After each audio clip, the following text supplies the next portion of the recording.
Amen. Bonjour Église d'Albertville, comment allez-vous? Bien, ça me fait plaisir de vous retrouver, ça fait déjà 2 mois que j'étais venu. Le temps passe vite, mais je suis heureux de voir, voilà, depuis ces 2 derniers mois, l'évolution, de voir des nouveaux visages, de voir aussi, voilà, l'atmosphère évoluer, l'atmosphère spirituelle de cette assemblée. Merci Seigneur pour l'œuvre qu'il fait. Voilà. Amen. Il faut remercier le Seigneur pour l'œuvre qu'il fait. Je vous salue de la part des frères et sœurs de Chambéry et de Belay. Et je suis vraiment heureux de vous retrouver ce matin. Alors, le Seigneur m'a mis à cœur de vous parler d'espoir ce matin. Est-ce que tu peux dire à ton voisin, ta voisine, est-ce que tu as de l'espoir dans ta vie? Alors, on est dans un climat aujourd'hui, dans notre monde, où il est difficile en tout cas de garder espoir. On entend au quotidien toutes sortes de choses qui sont pas faciles à vivre et à entendre. On entend parler de guerre, de réchauffement climatique. On voit sous nos yeux la décadence de la société moderne. Et il semble parfois, même pour nous chrétiens, difficile de garder l'espoir quant à l'avenir. On se dit, mais dans quelle direction on va? Et on a tous comme ce sentiment commun en nous de se dire, mais on a l'impression qu'on ne va pas dans la bonne direction. Et même des fois, juste en oubliant ce qui se passe à l'extérieur, mais en regardant à nos propres vies, nous pourrions avoir de quoi être découragés. Nos échecs personnels, le péché qui nous colle à la peau si facilement, ou tout simplement nos relations qui peuvent être compliquées avec les autres, ou parfois même brisées carrément. Je ne sais pas si vous est déjà arrivé de vivre ce genre de situation, de perdre une relation à laquelle vous teniez. Et nos déceptions vis-à-vis des autres, y compris vis-à-vis même des chrétiens et de l'Église, peuvent aussi être une source de perte d'espoir, de découragement dans notre vie au quotidien. Et pour toutes ces raisons, on peut avoir du mal de continuer d'avoir envie de faire confiance aux autres, d'avoir du mal de vouloir continuer de faire confiance à l'avenir et de garder espoir. Alors, il y a encore quelques dizaines d'années, le niveau d'espoir, en général, il variait beaucoup en fonction de l'âge. Plus on avançait en âge, moins parfois l'espoir était présent. C'est le pasteur John MacArthur qui a écrit ceci, il a dit « Le désespoir a tendance à augmenter avec l'âge, car de longues années de vie deviennent souvent de longues années de tristesse, d'insatisfaction, de perte de bien-aimés et d'amis, et souvent de limitations physiques et de souffrances. Et plus nous expérimentons avec l'âge toutes ces frustrations, toutes ces difficultés, plus nous pouvons parfois être enclins à perdre espoir. Aujourd'hui, même les jeunes, alors pourtant on dirait les jeunes, ils ont l'avenir devant eux, mais aujourd'hui même les jeunes perdent espoir. Je ne vous ai pas sorti les statistiques, mais c'est terrible de voir quand on regarde juste les statistiques du nombre de dépressions, de tentatives de suicide chez les jeunes, parce que beaucoup de jeunes ont peu de foi en l'avenir. Ils n'ont pas d'espoir. Pourquoi je vous parle de l'espoir de cette manière? Parce que je crois que l'espoir est un des 3 organes vitaux du chrétien. Vous savez que dans notre corps physique, on a des organes vitaux. Est-ce que vous les connaissez, ces organes vitaux? Le cœur, si on n'a pas de cœur, ça ne se passe pas bien. Les poumons, le cerveau, les reins, le foie, les intestins, le pancréas. En tout, il y a 7 organes vitaux. Le Seigneur, il fait les choses parfaitement, n'est-ce pas? 7 organes vitaux. Et les uns travaillent avec les autres et pour les autres, et ils se renforcent mutuellement. On dit qu'ils travaillent en synergie, alors c'est un terme médical, mais ils maintiennent l'homéostasie, c'est-à-dire l'équilibre du corps pour assurer sa survie. Et de la même manière, si notre corps, Dieu nous a donné des organes vitaux qui se soutiennent les uns les autres, qui se nourrissent les uns les autres, qui font en sorte que notre corps puisse vivre, eh bien, de la même manière, Dieu nous a donné des organes spirituels, des organes vitaux spirituels, et il y en a 3. J'aimerais lire avec vous ce texte de 1 Corinthiens 13. On va les prendre à partir du verset 8. 1 Corinthiens 13, verset 8. On va lire jusqu'au verset 13. L'amour ne périt jamais. Les prophéties seront abolies. Les langues cesseront. La connaissance sera abolie. Car nous connaissons en partie et nous prophétisons en partie. Mais quand ce qui est parfait sera venu, ce qui est partiel sera aboli. Lorsque j'étais enfant, je parlais comme un enfant, je pensais comme un enfant, je raisonnais comme un enfant. Lorsque je suis devenu homme, j'ai fait disparaître ce qui était de l'enfant. Aujourd'hui, nous voyons au moyen d'un miroir, d'une manière obscure, mais alors nous verrons face à face. Aujourd'hui, je connais en partie, mais alors je connaîtrai comme j'ai été connu. Maintenant, donc, ces trois choses demeurent: la foi, l'espérance et l'amour. Mais la plus grande de ces choses, c'est l'amour. On relit ensemble ce verset 13. Maintenant, ces trois choses demeurent: la foi, l'espérance, l'amour, mais la plus grande de ces choses, c'est l'amour. Amen. Ces versets sont la conclusion d'une réflexion que Paul a entamée, puisque vous connaissez ce chapitre 13 de 1 Corinthiens qui nous parle de l'amour, l'amour parfait, l'amour, la définition que Dieu donne à l'amour. Et dans ce passage, l'apôtre Paul cherche à amener ses lecteurs à comprendre ce qui est le plus important, ce qui est fondamental dans la vie du chrétien. Amen? Jusque-là, vous me suivez? Ça va, je ne vous ai pas perdu? Ok. Ce qui est fondamental dans notre expérience, dans notre vie de chrétien.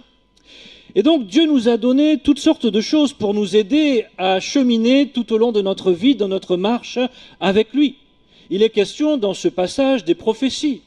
Ce sont les révélations, la révélation de la volonté de Dieu dans nos circonstances, dans notre temporalité. Dieu parle par les prophéties et dans ce que nous vivons présentement, Dieu se révèle. Amen. Merci Seigneur pour les prophéties.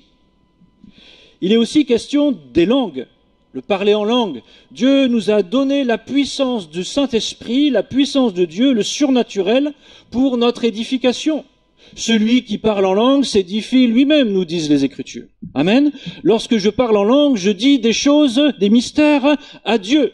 Lorsque je parle en langue, je permets au Saint-Esprit d'intercéder pour moi et de me soutenir dans mes combats, dans mes luttes. Amen. Merci Seigneur pour le don des langues.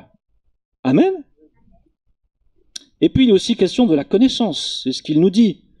Dieu nous a donné par sa parole la connaissance nécessaire. Vous savez comme moi que dans sa parole, Dieu nous a donné tout ce dont nous avons besoin pour être instruit, pour être corrigé, pour être dirigé conformément à la volonté de Dieu. Mais vous savez que la parole de Dieu n'est pas toute la connaissance. Il y a des tas de choses que Dieu ne nous dit pas dans les Écritures. Vous êtes d'accord avec moi ? Voilà. Mais Dieu nous a donné la connaissance suffisante, nécessaire pour aujourd'hui, pour maintenant et jusqu'à son retour, jusqu'à ce qu'il revienne et que nous puissions connaître parfaitement en le voyant face à face. Amen. Merci Seigneur pour la parole de Dieu, pour la connaissance de sa volonté, pour la révélation de Jésus-Christ, la parole faite chair. Grâce à cette parole, nous connaissons sa volonté, nous connaissons ses plans, il se révèle à nous, il nous révèle sa personne. Merci Seigneur pour la connaissance.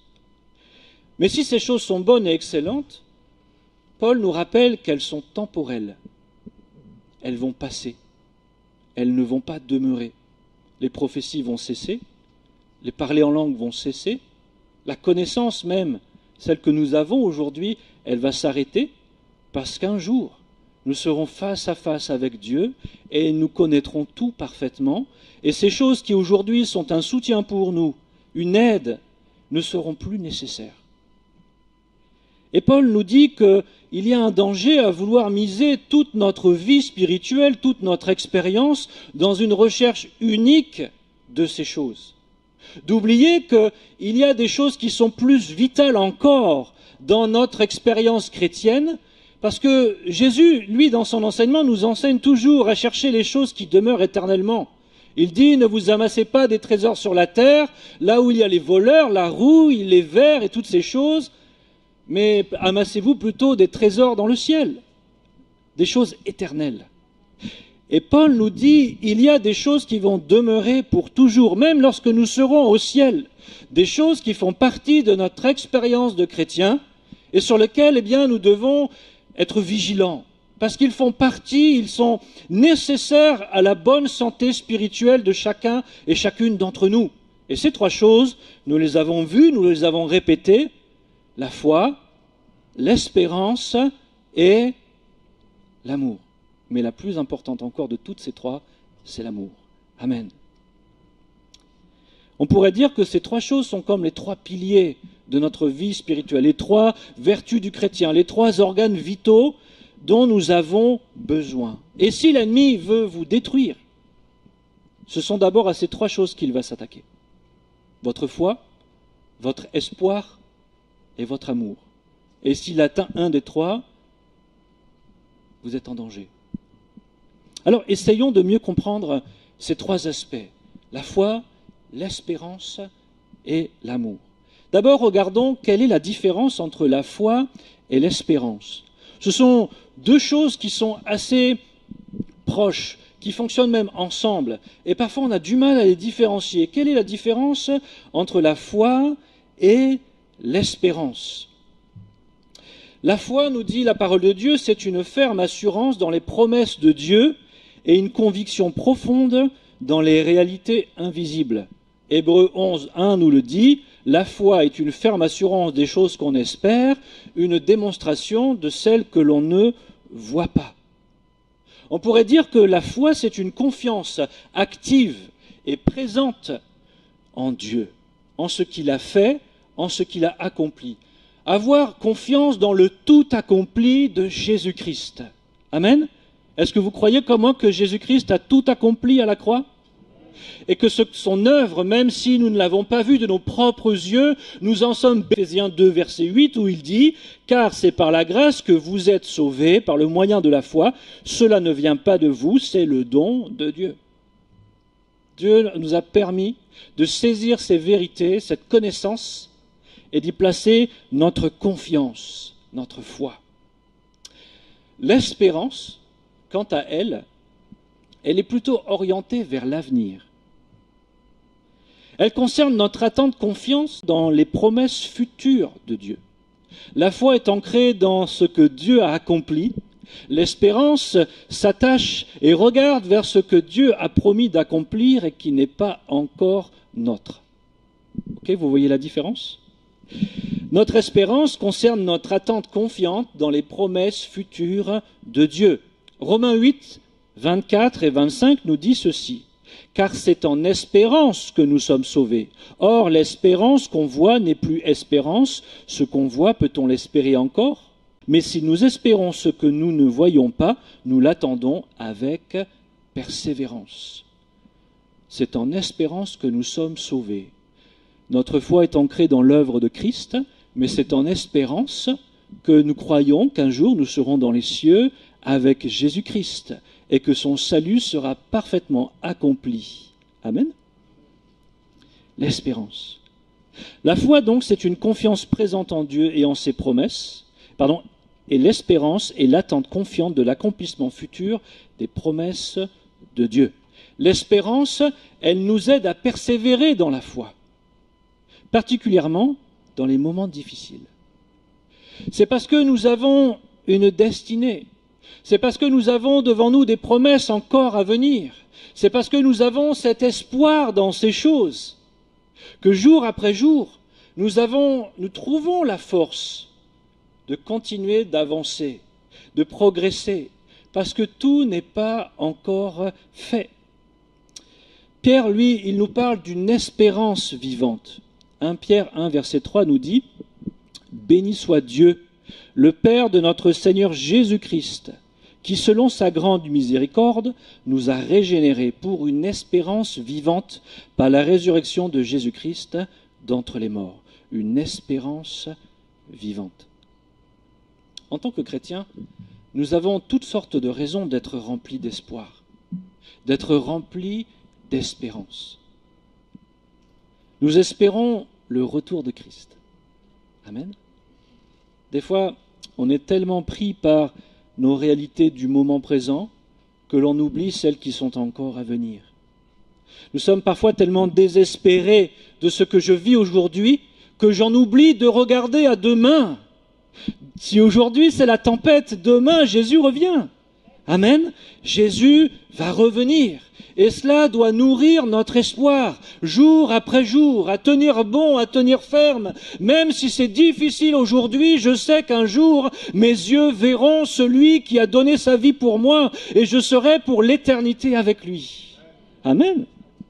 Nous avons espérance en son avènement. Il va revenir et il va régner sur la terre. Alléluia. Lorsque Jésus va revenir, il ne va pas se cacher derrière les murs. Lorsque Jésus va revenir, il ne va pas se cacher derrière les buissons, mais il va venir dans toute sa gloire et dans toute sa splendeur. Tous les yeux le verront, tout genou fléchira devant lui et toute bouche confessera qu'il est le roi des rois et le Seigneur des seigneurs. Est-ce que nous n'avons pas hâte de vivre un tel moment? Moi, j'ai hâte de voir dans les cieux la gloire de Christ, avec tous les anges et l'Église. Et plus personne ne pourra dire ce n'est pas vrai. Amen. Avec le retour de Christ, nous avons l'assurance et l'espérance de la résurrection des morts, de la transformation pleine et entière du croyant. Aujourd'hui, nous sommes dans cette lutte entre notre chair et l'Esprit de Dieu en nous. Je ne fais pas ce que je voudrais faire et je fais le mal que je ne voudrais pas faire. Mais grâce à l'Esprit de Dieu, nous pouvons marcher en nouveauté de vie. Merci Seigneur. Mais il y a toujours cette lutte à l'intérieur de nous-mêmes, entre la chair et l'esprit.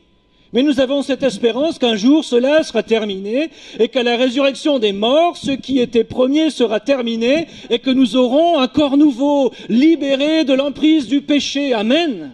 C'est notre espoir. Nous avons l'assurance, l'espérance de la révélation des fils de l'homme.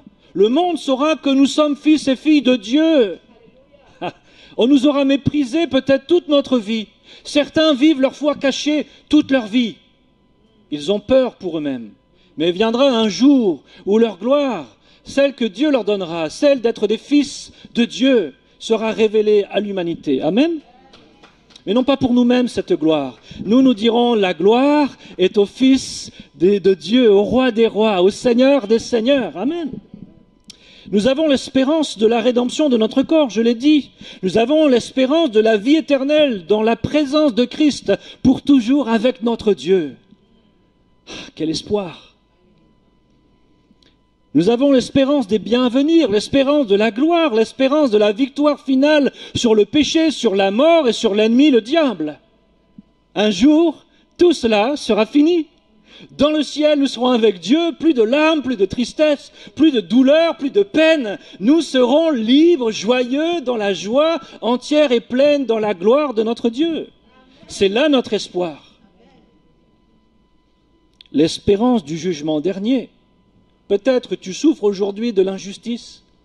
Tu te dis, les hommes ne savent pas le mal que l'on m'a fait. Et des fois, nous sommes tentés de crier notre injustice à qui veut bien l'entendre. Faites-moi justice, vous les hommes. C'est ce que nous attendons. Mais la vérité, c'est que Christ, lui, s'est fait accuser faussement, il a fermé la bouche, il n'a rien dit. Pourquoi? Parce qu'il avait l'espérance que le Dieu, qui est un Dieu de justice, lui ferait justice un jour. Amen. Nous n'avons pas besoin que les hommes nous fassent justice, parce que nous avons cette espérance que Dieu nous fera justice. Amen. Merci Seigneur lorsque Dieu, le Dieu de justice, permet que la justice des hommes nous fasse justice ici-bas. Mais si ça n'arrive pas, ne soyons pas désespérés. Dieu est le Dieu de justice. Et ce qui n'a pas été rétabli, il le rétablira.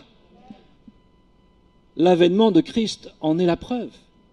Le monde a rejeté Christ, l'a méprisé, lui a craché au visage, l'a crucifié. Personne ne l'a cru, mais un jour viendra. Tout le monde le verra. Et personne ne pourra plus dire ce n'est pas vrai. Et là, Dieu, le Père, justifiera son Fils devant l'humanité tout entière. Dieu est un Dieu de justice. Nous avons aussi l'espérance de nouveaux cieux, de nouvelles terres, là où nous habiterons. Jésus nous a préparé, il nous prépare une demeure dans le royaume de son Père. Amen. Vous voyez que nous avons tellement de raisons d'espérer. Pour autant, dans notre expérience du quotidien, il arrive que nous soyons désespérés. Désespérés.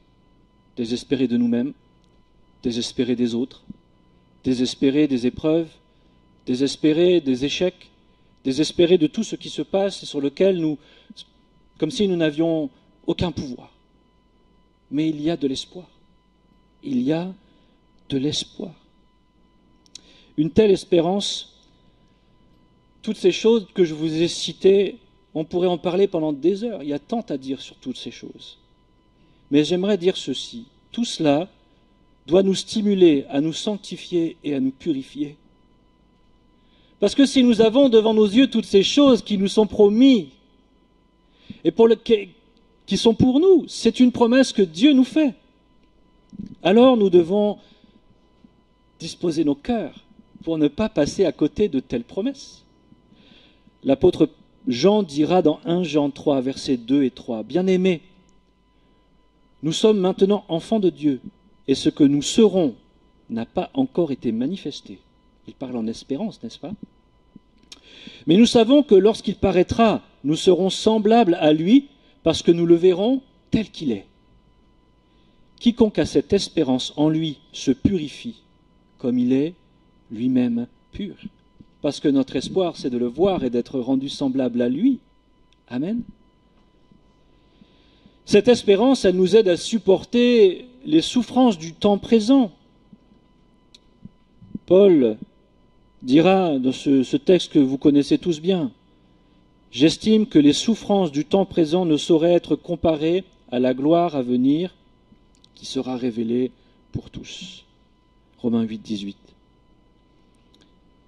Christ est en nous, il est l'espérance de la gloire. Colossiens 1, 27, l'espérance de la gloire.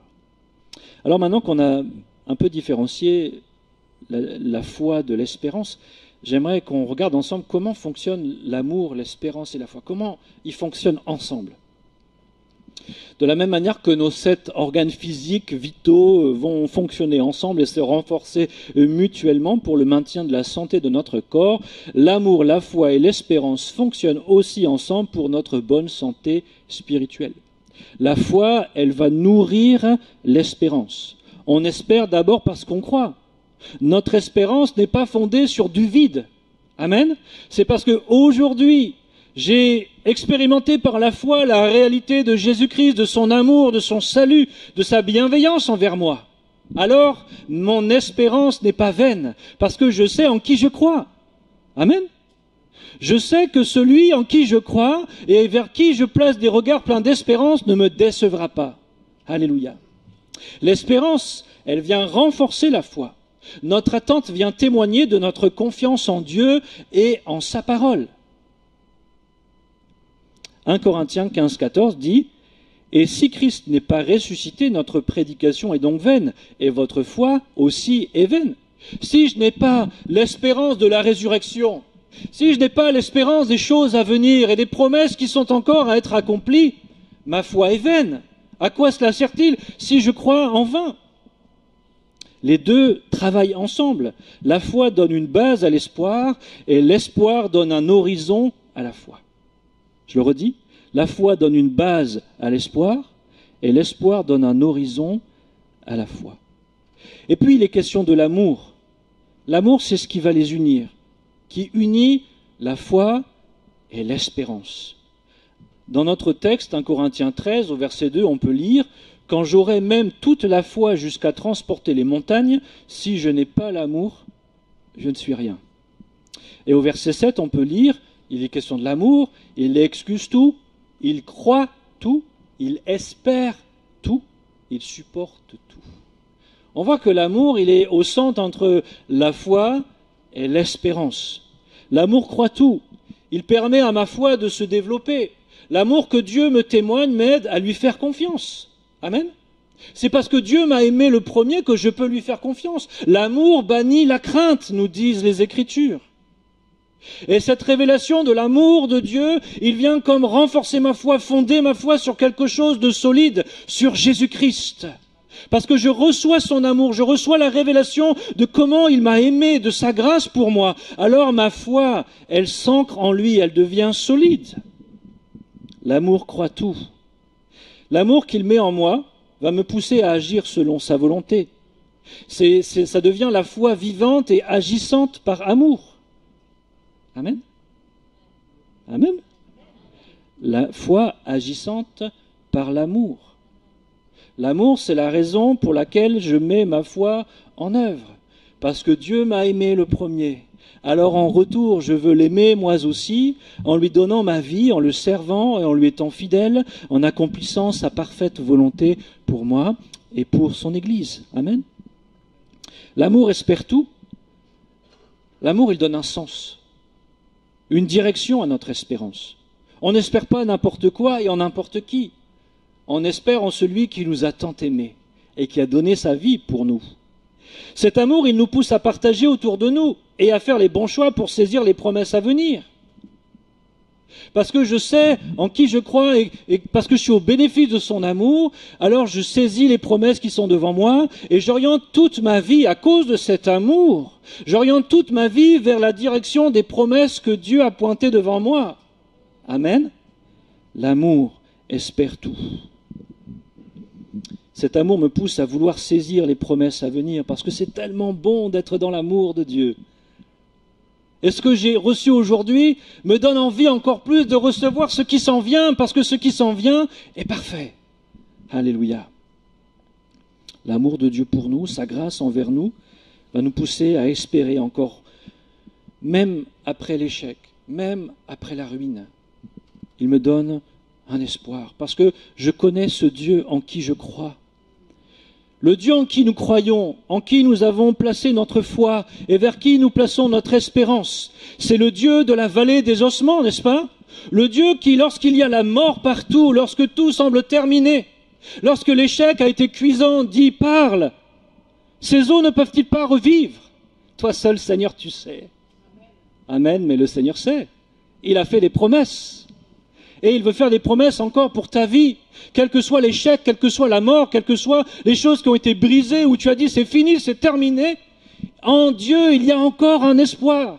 Tout est possible à celui qui croit, nous dit le Seigneur. À Dieu, aux hommes c'est impossible, mais à Dieu tout est possible. Et parce que je place ma foi dans ce Dieu du tout est possible, alors mon espoir doit grandir encore. Amen. Je ne dois pas regarder seulement à maintenant, pas seulement à ce que mes yeux voient, mais de croire que le Dieu qui promet est le Dieu qui pourvoit, le Dieu qui va faire, le Dieu qui va transmise. La foi est comme une ancre qui nous stabilise dans le présent, qui nous aide à tenir ferme quand la tempête est là, à ne pas faire naufrage. L'espérance, c'est comme une voile qui nous tire vers l'avenir et dans laquelle Dieu va souffler pour nous pousser dans la bonne direction. Et l'amour, c'est comme le navire lui-même qui va donner un sens à notre voyage. Et nous avons besoin des trois pour avancer dans la bonne direction. Maintenant qu'on a mieux compris ensemble quelles sont les interactions de ces trois éléments vitaux dans notre vie spirituelle, on ne peut que réaliser combien l'espoir est fondamental. D'où ma question, y a-t-il encore de l'espoir dans ton cœur, dans ta vie? De l'espoir pour toi-même, de l'espoir pour ton conjoint, ta conjointe, de l'espoir pour tes enfants, de l'espoir pour ton église, de l'espoir pour ton voisin, de l'espoir pour ton collègue, de l'espoir pour toi-même. As-tu encore de l'espoir? Parce que sans espoir, tu ne vas nulle part. Comment retrouver, comment garder cet espoir que Dieu veut déposer dans nos cœurs jour après jour? Je crois aujourd'hui que si Dieu a mis ce message sur mon cœur, c'est probablement parce que quelqu'un a perdu espoir. Et tu es comme un bateau perdu en mer. Il y a le bateau qui est là, il y a l'ancre qui est là, mais tu as baissé les voiles. Tu ne vas plus nulle part. Tu es comme désespéré. Tu t'accroches à ta foi, c'est bien, mais tu n'avances plus. Et tu te dis au fond de toi, à quoi bon? À quoi bon tous ces efforts? À quoi bon croire? À quoi bon compter sur le Seigneur? Il n'y a pas d'espoir pour moi. Peut-être tu es comme Job. Tu désespères de ta propre vie. Pourquoi m'engager encore? Pourquoi faire encore un effort? Pourquoi faire encore confiance? Pourquoi croire que quelque chose peut encore changer? J'ai trop été déçu. J'ai trop été méprisé. J'ai trop été exposé à de l'injustice. Pourquoi faire encore confiance en l'avenir? Pourquoi croire que quelque chose pourrait encore changer, que quelque chose pourrait être encore différent? Et je peux comprendre. Quand on a été secoué dans tous les sens, quand on a été blessé, quand on a été meurtri, on peut finir par se résigner et dire de toute façon, c'est comme ça. Et je prends mon mal en patience.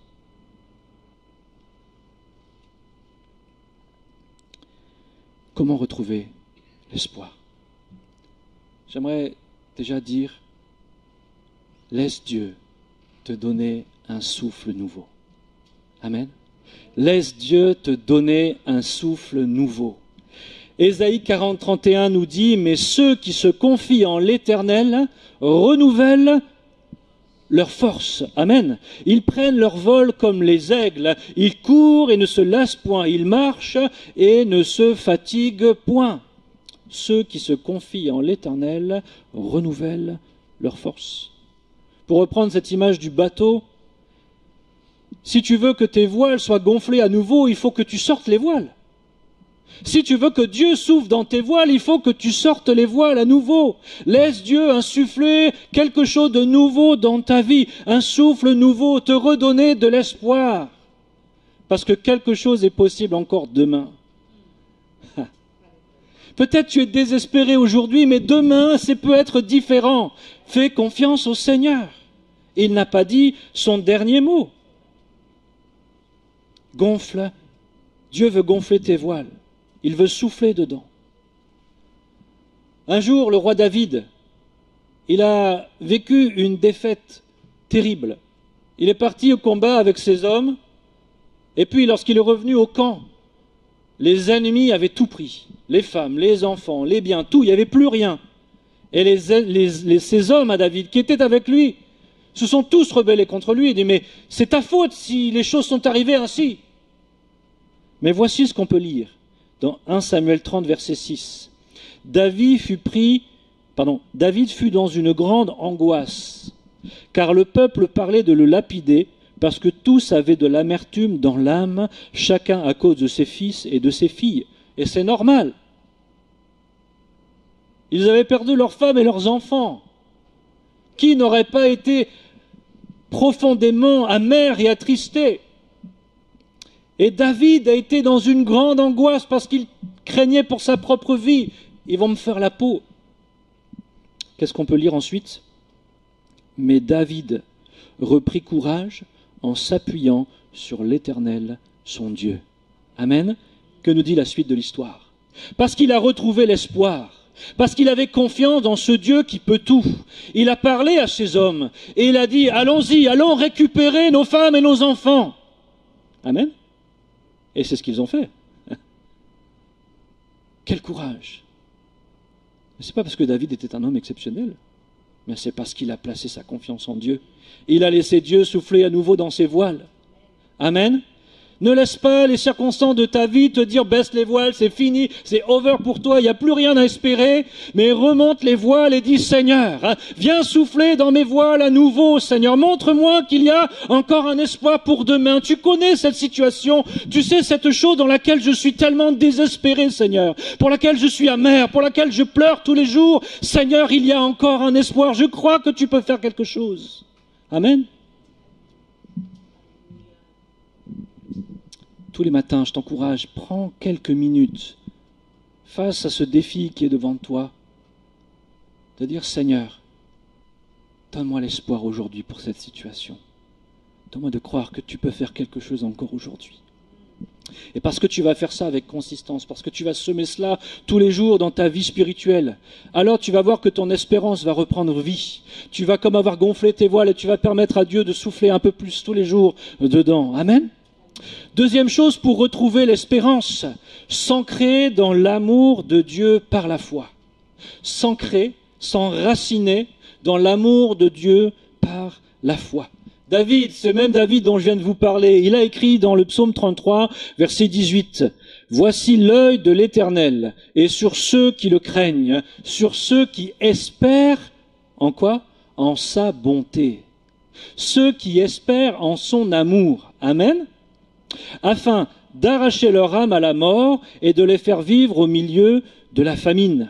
Notre âme espère en l'Éternel. Il est notre secours et notre bouclier, car notre cœur met en lui sa joie, car nous avons confiance en son saint nom éternel.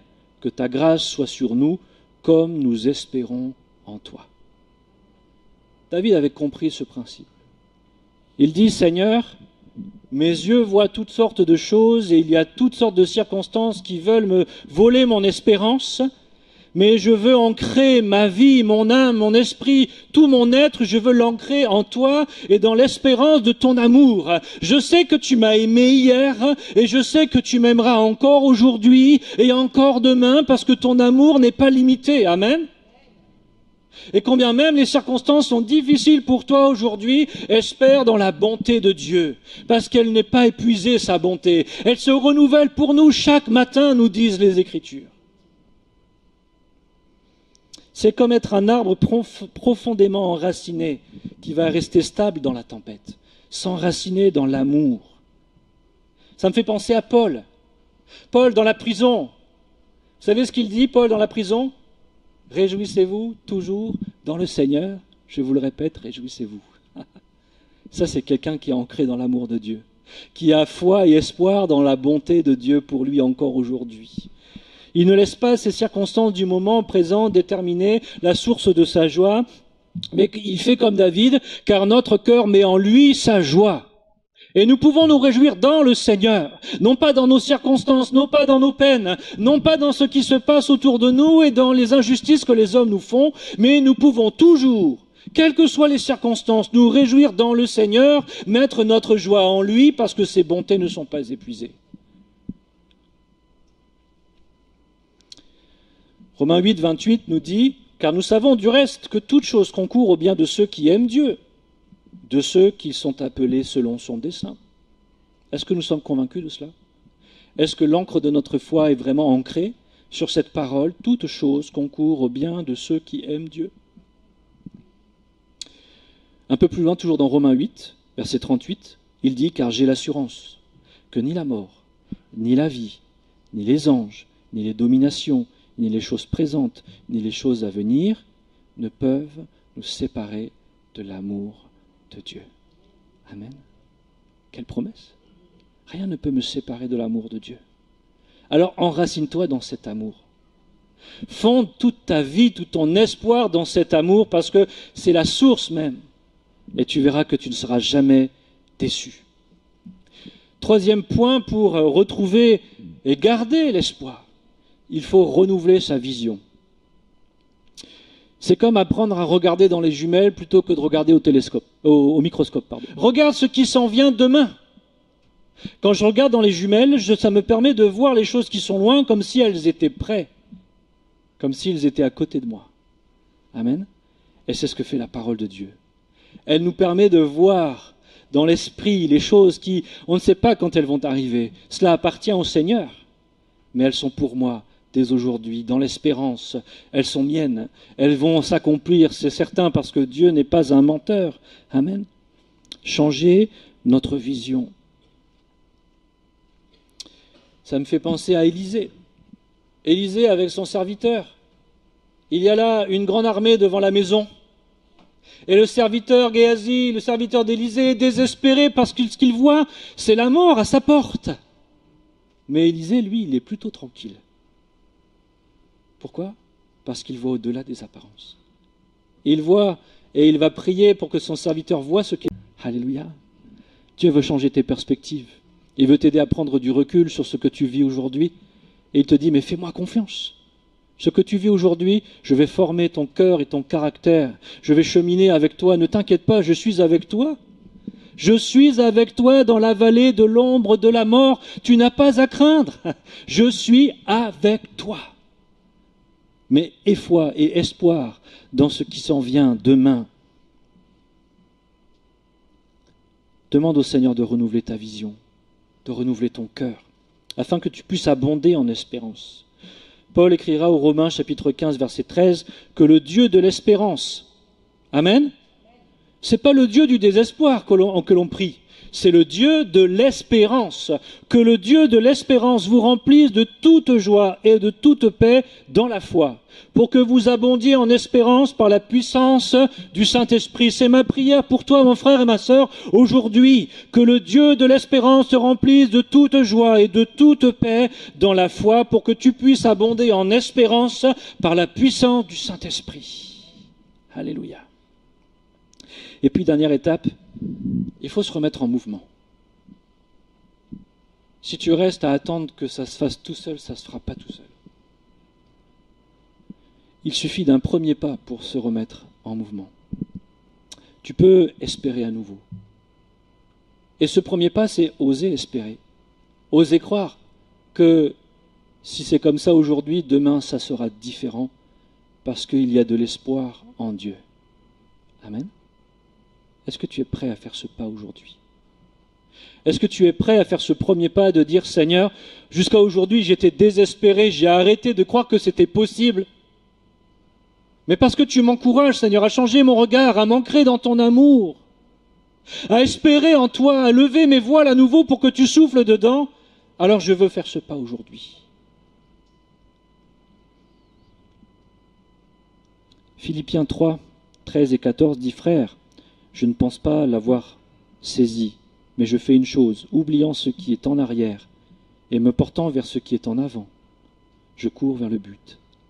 Je cours vers le but pour remporter le prix de la vocation céleste de Dieu en Jésus-Christ. Oubliant ce qui est en arrière, je me porte vers ce qui est en avant. Il fait un pas. Et aujourd'hui, tu peux faire ce pas. Ce petit papier que je vous ai donné, c'est le verset clé, l'image clé de notre partage d'aujourd'hui. La foi, l'espérance, l'amour. Et derrière, vous avez de quoi écrire. Et j'aimerais simplement vous encourager à faire ce premier pas. À noter derrière ce papier, vous le gardez pour vous, c'est pour vous, entre vous et le Seigneur. De noter au moins un sujet pour lequel vous n'aviez plus d'espoir. Pour lequel, quand vous êtes arrivé, de dire c'est fini, j'y crois plus, c'est terminé, j'arrête d'espérer. Mais tu peux noter ce sujet. Et je t'encourage dans les 21 prochains jours, tous les jours, à prier pour cela. À dire, Seigneur, je crois que tu peux faire quelque chose. Seigneur, aide-moi à voir comme tu vois la situation. Seigneur, viens souffler dans mes voiles. Seigneur, viens renouveler l'espoir en moi pour cette situation et aide-moi à prier de la bonne manière, ancré dans la foi par la puissance du Saint-Esprit, afin, Seigneur, de voir ta main agissante, Seigneur, dans cette situation en particulier pour laquelle, Seigneur, de ma bouche, j'ai dit que ce n'était plus possible. Mais je veux croire aujourd'hui, Seigneur, que tu n'as pas changé et que tes bontés, Seigneur, vont encore se manifester pour ma vie et dans cette situation. Amen. J'en viens à ma conclusion. Je voudrais avoir un mot pour peut-être toi qui nous visites pour la première fois. On parle de placer sa foi en Jésus-Christ, être plein d'espérance en lui, dans ses promesses. Mais j'aimerais juste t'encourager de dire, mais toi aussi, si tu ne connais pas Jésus, tu peux venir à lui. Tu peux trouver l'espoir pour ton avenir, l'espoir pour ta vie, une ferme assurance de ton salut, et de faire la paix avec Dieu, parce que Christ a tout accompli à la croix pour toi. Jésus est venu pour donner sa vie, pour t'exprimer son amour, la valeur que tu avais pour lui. Et si tu n'as plus espoir dans l'humanité aujourd'hui, parce que trop d'hommes t'ont fait du mal, ils t'ont déçu, ils t'ont blessé, ils t'ont meurtri, sache que Jésus te comprend, lui qui a porté sur lui toutes les meurtrissures de l'humanité. Il a été condamné pour toi, pour que toi tu ne le sois plus. Et il veut aujourd'hui te manifester son amour et sa grâce. Et tu peux venir à lui. Si tu viens aujourd'hui à lui par la foi, il va te donner une espérance, il va te donner un avenir, il a des projets de paix et non de malheur pour toi. Et tu pourras commencer à nouveau à avoir confiance dans l'avenir. Combien même il y aura des guerres et des bruits de guerre, combien même il y aura des famines et des catastrophes. Mais que nous dit Jésus lorsque ces choses arriveront? Levez la tête, ayez plein d'espoir, parce que mon retour est proche. Alléluia. Si tu viens à Jésus aujourd'hui, si tu lui donnes ta vie, si tu te repens de tes péchés, si tu mets ta vie en règle, tu vas recevoir une espérance pour ton avenir.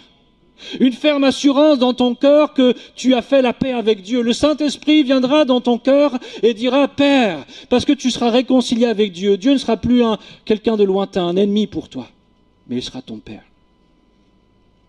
Et j'aimerais t'appeler, toi, mon frère, ma sœur, qui a entendu ces mots. Toi qui peut-être es venu avec un certain désespoir dans ton cœur. Tu t'es mis en retrait peut-être même de ton église. Te dis à quoi bon? À quoi bon servir? À quoi bon m'engager? Si c'est pour qu'il y ait des disputes, si c'est pour que les gens parlent mal les uns derrière les autres, si c'est pour qu'il y ait tant de difficultés au milieu de nous, si c'est ça l'église, à quoi bon s'engager? Mais j'aimerais te dire, quel que soit l'état de nos églises, il y a encore de l'espoir. Amen. Parce que c'est l'église de Jésus-Christ, c'est lui qui la sanctifie, c'est lui qui la purifie, c'est lui qui l'édifie sur sa parole. Amen. Alors il y a encore de l'espoir. Et tu peux encore t'engager, tu peux encore faire confiance. Tu peux dire oui Seigneur, me voici, envoie-moi, je veux te servir. Je crois que demain sera un meilleur jour qu'aujourd'hui, parce que j'ai confiance en toi. Et je crois que tu peux changer quelque chose. Si aujourd'hui les choses ne sont pas comme je voudrais, Seigneur, avec toi les choses seront bien meilleures encore que ce que je pense. Et moi je crois que cette Église, quel que soit son état, et je parle de l'Église d'une manière générale, parce qu'on a espoir en Christ, nos églises peuvent véritablement devenir le sel de la terre, la lumière du monde, la colonne de la vérité, sur laquelle le Seigneur s'appuie pour attirer à lui toutes les âmes qui ont besoin de rencontrer, de goûter à son amour. Amen. Ne désespérons pas d'aujourd'hui, mais soyons pleins d'espoir pour demain, parce que le Seigneur n'a pas changé, parce que son amour ne s'est pas amoindri, parce que ses plans sont toujours les mêmes. Mais il nous appelle à lui faire confiance et à espérer en lui, parce qu'il ne change pas. On prie ensemble. Père, merci pour ta parole qui nous encourage. Merci parce qu'en toi, il y a tant d'espoir. Tu es l'espoir des nations. Seigneur, quel privilège, quelle joie de te connaître. Je prie, Seigneur, pour nos amis qui sont ici ce matin et qui ne te connaissent pas encore comme nous te connaissons, comme le roi des rois et le Seigneur des seigneurs. Tu as parlé à leur cœur, Seigneur. Et je prie que chacun de ceux qui le souhaitent puisse faire cette démarche de foi, simplement de dire, Seigneur, je te veux dans ma vie. Je veux te donner ma vie. Je veux t'abandonner ma vie, Seigneur, parce que j'ai compris ce matin qu'en toi il y avait un grand espoir.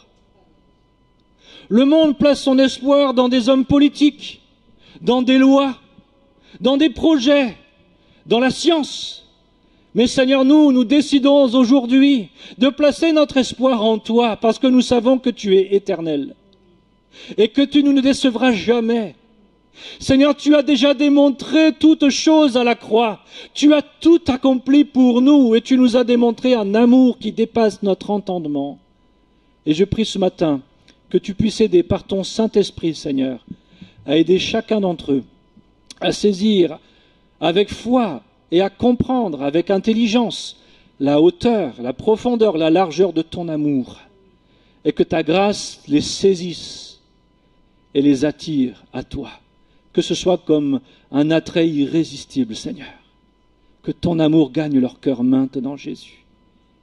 Je te prie pour mes frères et sœurs, celles et ceux qui aujourd'hui sont venus avec du désespoir dans leur cœur, avec de l'amertume, avec, Seigneur, une résignation, en se disant à quoi bon. Pour mes frères et sœurs qui sont comme un bateau, Seigneur, d'où la voile est baissée et qui ne bouge plus. Je prie, Seigneur, que les voiles se lèvent à nouveau. Seigneur, alors que chacun a pu peut-être marquer, Seigneur, ce sujet ou ces sujets pour lesquels il a besoin que tu l'aides à retrouver l'espoir, Seigneur. Je prie que dans les jours à venir, les semaines à venir, Seigneur, ils puissent témoigner de ce que tu vas faire dans leur cœur, de comment tu vas renouveler leur vision, Seigneur, de comment, Seigneur, tu vas les aider à faire pas après pas, de comment, Seigneur, tu vas les ancrer dans ton amour, dans ta bonté, de comment, Seigneur, tu vas les aider à remonter les voiles et tu vas souffler dedans. Merci, Seigneur, parce que tu vas changer des situations, tu vas changer des cœurs. Seigneur, tu nous appelles à être comme des Ézéchiel devant la vallée des ossements et à parler ce que tu as dit, à proclamer ce que tu dis, Seigneur, à proclamer tes promesses, à proclamer ta parole, Seigneur, et d'espérer avec foi, par la puissance du Saint-Esprit, l'accomplissement de ces choses, aujourd'hui et demain et après-demain. Ta parole est la vérité et elle s'accomplit toujours. Merci parce que tu renouvelles maintenant les cœurs. Tu renouvelles maintenant les cœurs, Seigneur. Tu renouvelles maintenant les cœurs, Seigneur. Que ta parole, celle qui a été semée, puisse s'ancrer profondément et porter beaucoup de fruits. Porter du fruit, Seigneur. Que le grain qui a été semé porte 100. Seigneur, qu'il y ait la multiplication de l'espoir dans les cœurs. Et que vraiment nous soyons ce peuple qui a foi dans ce que tu fais, ce que tu as accompli, et qui est rempli d'espérance dans ce que tu vas encore accomplir. Et que tout ce que nous fassions, Seigneur, soit conduit par ton amour. Et qu'ainsi, Seigneur, nous travaillons à ce que l'espérance, la foi et l'amour soient solidement, Seigneur, vivants en nous, Seigneur, parce que ces choses vont demeurer pour l'éternité. Et comme nous voulons être trouvés en bonne santé devant toi, Père. Merci, Seigneur, de bénir ton Église ici à Albertville, mais de bénir nos églises en Savoie, Seigneur, de bénir ton Église en France, de bénir ton Église dans le monde. Et combien même, Seigneur, les choses autour de nous peuvent s'écrouler, donne-nous de garder toujours les yeux fixés sur toi et d'être remplis de ton espoir, de celui que tu veux nous communiquer encore aujourd'hui. À toi soit toute la gloire, Père. Amen. Amen. Amen. Voilà, mes bien-aimés, nous arrivons à la fin de notre temps de partage et de célébration. À bientôt, on a terminé.